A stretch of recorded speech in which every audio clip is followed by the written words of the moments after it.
श्री स्वामी समर्थ यंदा नवरात्रोत्सवाची सुरुवात ही 22 सप्टेंबर पासून झाली असून विजयादशमी जी 2 ऑक्टोबरला साजरी केली जाईल। नवरात्रीचा 9वा दिवस म्हणजेच 30 सप्टेंबर वार मंगळवार या दिवशी आली आहे महाअष्टमी। यंदा तृतीया तिथी 2 दिवस असल्यामुळे अष्टमी तिथी ही 9व्या दिवशी येत आहे। दुर्गेचे 8वे रूप महागौरीच्या पूजेसाठी महाअष्टमी तिथी समर्पित आहे। महागौरीला पांढऱ्या वस्त्र परिधान केलेली असीम करुणा आणि सौम्य स्वभावाची देवी मानली जाते। धार्मिक श्रद्धेनुसार तिची पूजा केल्याने भक्ताचे सर्व पाप आणि दुःख नष्ट होतात आणि सुख, कीर्ती आणि समृद्धी मिळते। अष्टमीला गौरी पूजन केल्याने संतती प्राप्ती होते, तसेच दुर्गा देवीची आपल्यावर विशेष कृपा होते। नवरात्रीमध्ये येणाऱ्या अष्टमीला महाअष्टमी असे म्हणतात। यालाच महानिशाची रात्र असेही म्हणतात। या दिवशी माता दुर्गाचे सर्वात शक्तिशाली स्वरूपाची पूजा केली जाते। या दिवशी माता दुर्गाचे पूजेबरोबर कन्या पूजनाला सुद्धा विशेष महत्त्व आहे। असे मानले जाते की या दिवशी जो व्यक्ती कन्या पूजन करतो त्याच्या घरात सुख समृद्धी वास करते आणि त्याला धनाची प्राप्ती होते। माता महागौरी ही अन्नपूर्णेचे रूप मानले जाते, म्हणूनच या दिवशी कन्या पूजनाला सुद्धा विशेष महत्त्व आहे। या दिवशी आपल्याला गुलाबी रंगाचे वस्त्र हे परिधान करायचे आहेत। गुलाबी रंग हा प्रेम, जिव्हाळा आणि भावनेचे प्रतीक आहे। या दिवशी देवीला तांबडी फुलं, कमळ, जास्वंद, कनेर किंवा गुलाबाच्या फुलांची माळा ही अर्पण करायची। यामुळे आपल्या आयुष्यातील दुःख, संकट कमी होऊन सुखामध्ये वाढ होते।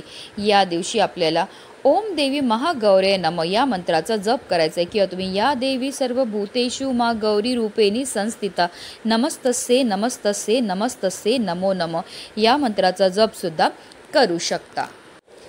तसेच देवीला आपल्याला खोबऱ्याचा किंवा नारळाचा किंवा खिरीचा नैवेद्य हा अर्पण करायचा। यामुळे आपल्या मुलासंबंधित ज्या समस्या आहेत त्यापासून आपल्याला मुक्तता मिळते आणि देवीचा आशीर्वाद मिळतो। तसेच महाअष्टमीच्या दिवशी आपल्या कुलदेवीच्या पूजनाला सुद्धा विशेष महत्त्व हे दिलं जातं। धार्मिकदृष्ट्या हा दिवस अतिशय महत्त्वाचा असल्यामुळे या दिवशी काही प्रभावी उपाय आणि सेवा देखील केल्या जातात।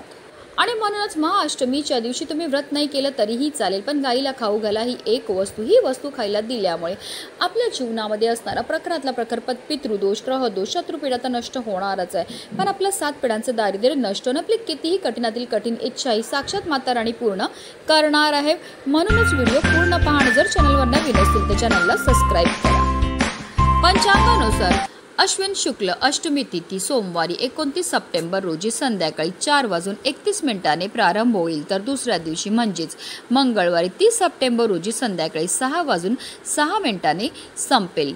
म्हणूनच उदय तिथीनुसार दुर्गाष्टमीचं व्रत हे मंगळवारी म्हणजे 30 सप्टेंबरला केलं जाणार आहे।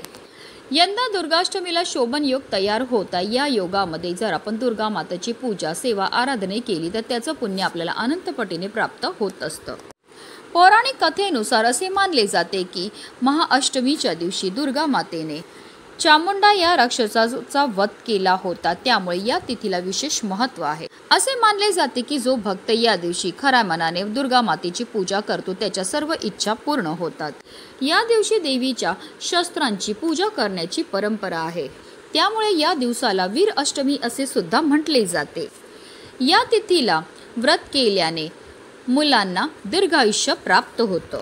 तसेच अखंड सौभाग्य प्राप्त होण्याकरता दुर्गा देवीला आवर्जून आपल्याला लाल चुनरी ही अर्पण करायची आहे। त्याचबरोबर अष्टमी तिथीला देवीला कुंकुमार्चनची सेवा सुद्धा आपल्याला आवर्जून करायची। तसेच जर तुम्ही कुलदेवीची ओटी अजूनपर्यंत नवरात्रीमध्ये भरली नसेल तर अष्टमी तिथीला आवर्जून आपल्याला आपल्या कुलदेवीची ओटी ही भरायची आहे, देवीची सेवा करायची। त्याचबरोबर या दिवशी गोमातेच्या पूजनाला सुद्धा विशेष महत्त्व हे दिलं जातं, कारण हिंदू धर्मामध्ये गाय, गंगा आणि गायत्रीला अनन्यसाधारण असं महत्त्व आहे। गायीचा जन्म हा समुद्र मंथनातून कामधेनू गायीच्या रूपामध्ये झाला होता। त्याचबरोबर माता लक्ष्मीचा जन्म सुद्धा समुद्र मंथनातूनच झाला होता, म्हणूनच गायीला माता लक्ष्मीचं स्वरूप सुद्धा म्हटलं जातं। गायीच्या शरीरामध्ये 33 कोटी देवी देवतांचा निवास असतो। गाय 11 रुद्रांची आई आहे, 8 वसूंची कन्या आहे, 12 आदित्यांची बहीण आहे, आहे आणि अमृतरूपी दूध देणारी आहे. जो व्यक्ती गोसेवा करतो त्याच्या सर्व इच्छा पूर्ण होतातच होतात, पण त्याला मृत्यू पश्चात स्वर्गाची प्राप्तीसुद्धा होत असते. साक्षात श्रीहरी विष्णूंनी सुद्धा आपल्या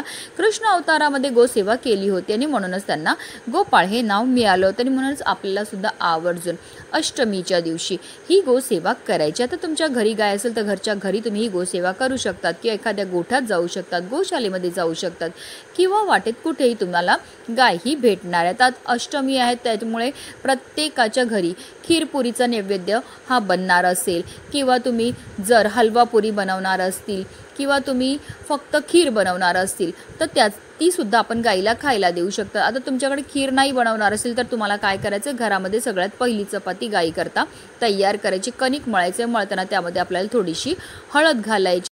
हळद घातल्यामुळे आपल्या कुंडलीतील गुरुग्रह हा बलवान होतो आणि जर आपल्या कुंडलीतील गुरुग्रह बलवान झाला तर आपल्याला जीवनामध्ये कधीही कोणत्याही प्रकारच्या समस्या, आर्थिक समस्या येत नाही, अपयशाचा सामना सुद्धा करावा लागत नाही. आता आपल्याला छानशी चपाती तयार करून घ्यायची. त्या चपातीवर आपल्याला थोडंसं तूप लावायचं. तूप लावल्यामुळे आपल्या जीवनामध्ये समृद्धी येते. तसेच एक गुळाचा खडा सुद्धा आपल्याला ठेवायचा. गुळाचा खडा गाईला खायला दिल्यामुळे आपल्याला ग्रह दोषापासून मुक्तता मिळते. राहू, केतू, शनी, मंगळ दोषापासून मुक्तता मिळते. ज्या मुलामुलींचा विवाह जुळण्यामध्ये समस्या येत असेल त्यांनी आवर्जून अष्टमीच्या दिवशी ही गोमातेची सेवा ही करायची आहे.